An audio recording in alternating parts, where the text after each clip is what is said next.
কোরবানি তো আপনি এত ফিকির কেন এই ঘটনা কোনো হবে না, আমার একটু মজা বেশি হয়েছে কম হয়েছে এগুলা বললেন না আল্লাহর রাস্তায়।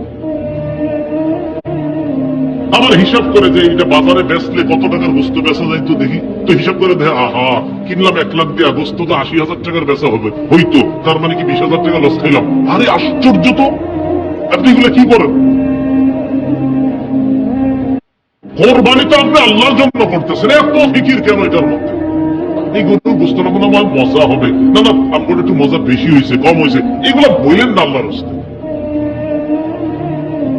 আবার হিসাব করে যে এটা বাজারে বেচলে কত টাকার বস্তু বেচা যায় তো দেখি, তো হিসাব করে দেখে আহা কিনলাম 1 লাখ দিয়ে, বস্তু তো 80,000 টাকার বেচা হবে, হইতো তার মানে কি 20,000 টাকা লস খাইলাম। আরে আশ্চর্য তো, আপনি এগুলো কি করেন? কোরবানি তো আপনি আল্লাহর জন্য করতেছেন, এত ফিকির কেন এটার মধ্যে? এই গরুর বুঝতে না কোনো মজা হবে না, আমার একটু মজা বেশি হয়েছে কম হয়েছে এগুলো বললেন না আল্লাহর রাস্তায়। আবার হিসাব করে যে এটা বাজারে বেচলে কত টাকার বস্তু বেচা যায় তো দেখি, তো হিসাব করে দেখে আহা কিনলাম 1 লাখ দিয়ে, বস্তু তো 80,000 টাকার বেচা হবে, হইতো তার মানে কি 20,000 টাকা লস খাইলাম। আরে আশ্চর্য তো, আপনি এগুলো কি করেন?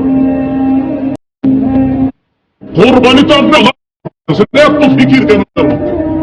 এই ঘটনা কোনো হবে না, আমার একটু মজা বেশি হয়েছে কম হয়েছে এগুলো বললেন না আল্লাহর রাস্তায়।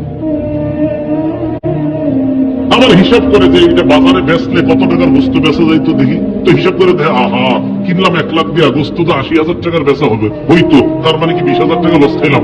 আরে আশ্চর্য তো, আপনি এগুলো কি করেন? কোরবানি তো আপনি আল্লাহর জন্য করতেছেন, এত ফিকির কেন এটার মধ্যে? এই গরুর বুঝতে না কোনো মজা হবে না, আমার একটু মজা বেশি হয়েছে কম হয়েছে এগুলো বললেন না আল্লাহর রাস্তায়। আবার হিসাব করে যে এটা বাজারে বেচলে কত টাকার বস্তু বেচা যায় তো দেখি, তো হিসাব করে দেখে আহা কিনলাম 1 লাখ দিয়ে, বস্তু তো 80,000 টাকার বেচা হবে, হইতো তার মানে কি 20,000 টাকা লস খাইলাম। আরে আশ্চর্য তো, আপনি এগুলো কি করেন? কোরবানি তো আপনি আল্লাহর জন্য করতেছেন, এত ফিকির কেন এটার মধ্যে? এই গরুর বুঝতে না কোনো মজা হবে না, আমার একটু মজা বেশি হয়েছে কম হয়েছে এগুলো বললেন না আল্লাহর রাস্তায়।